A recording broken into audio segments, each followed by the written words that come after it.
All right, y'all. Hope you have a good day asynchronously. I want to put together this video for you just to go over some of these polynomials. Remember, yesterday we classified them. And with that, really what we looked at was how many terms they had and the degree. Right? And if you remember terms, we had monomial, binomial, trinomial, and then polynomials. And then by degree, we had a constant. So that was a 0 degree. First degree was linear. Second degree was quadratic. Third degree was cubic. And fourth degree was quartic. All right, so we could name all of our polynomials by this. Well, what we're going to work on today is adding and subtracting polynomials. And really what that is fancy talk for combining like terms. We've kind of already done this. It's just going to be a little more. So if you look on your notes where it says adding and subtracting polynomial addition example, we start with this second degree trinomial plus this second degree trinomial. Okay.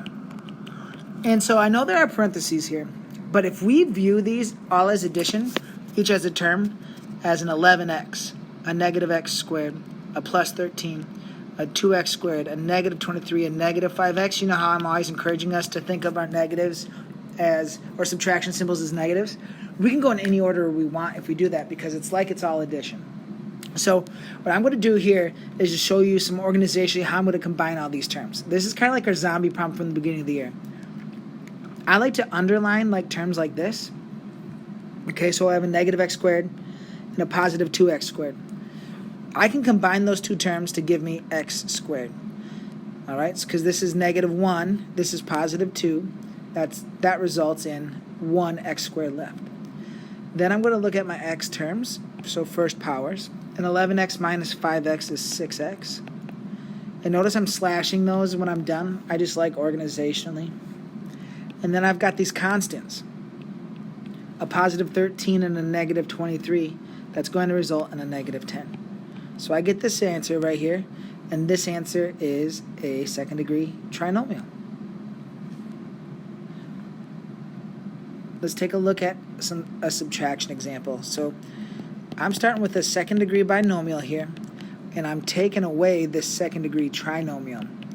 Now what this gets different is, see, this is minus. I need to take all this away. So what I'm actually going to do first is I'm going to rewrite with my negative symbol distributed.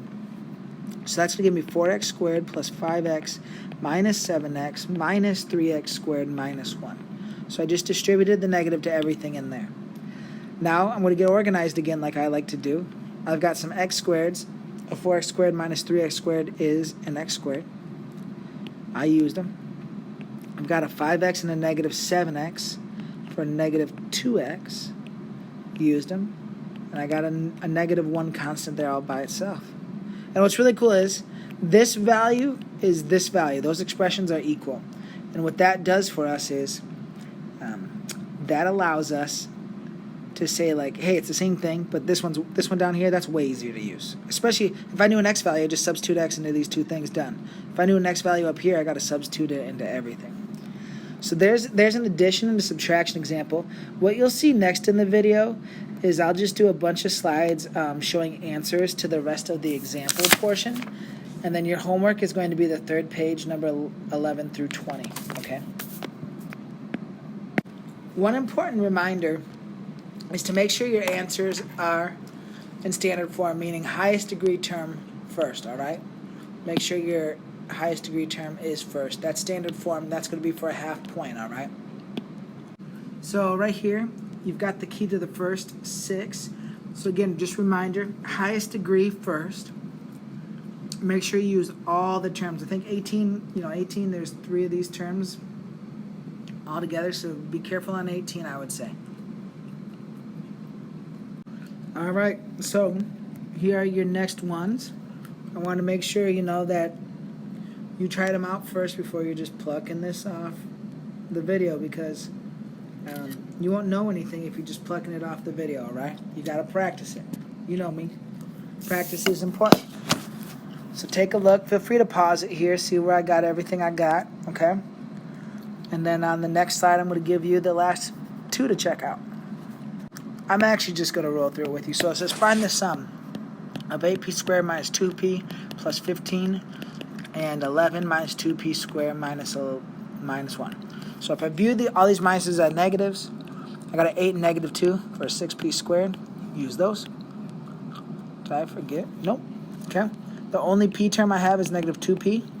Get rid of that. And then I've got a 15, an 11, and a negative 1. So 11 and negative 1 is 10. 10 and 15 is 25. That's everything for number 25. And number 26 in your notes, subtract this from this. Okay, so it says subtract 2w squared minus 5w plus 10 from w cubed plus 6w squared minus 2. So that means I have to do w cubed plus 6w squared minus 2. It says subtract 2w from that. So even though that 2w squared comes first, I'm taking it away from that other trinomial. And a way we could say that is I got this third degree trinomial minus a second degree trinomial. The next thing I'm going to do is distribute that negative, and I'm just going to rewrite everything. Because it's better to rewrite it and be accurate than to not rewrite it and miss something. So next, I've got a third degree. Has to come first. Got a couple second degrees here that can come next. 6w squared minus 2w squared is 4w squared. I have a 5w, that linear term. And then I have these two constants, a negative 2 and a negative 10 for a negative 12. It's w cubed plus 4w squared plus 5w minus 12. And that's it. Y'all need to have that third page of the PDF notes done. We started yesterday and in the lesson. And I look forward to seeing you tomorrow, all right? Be good.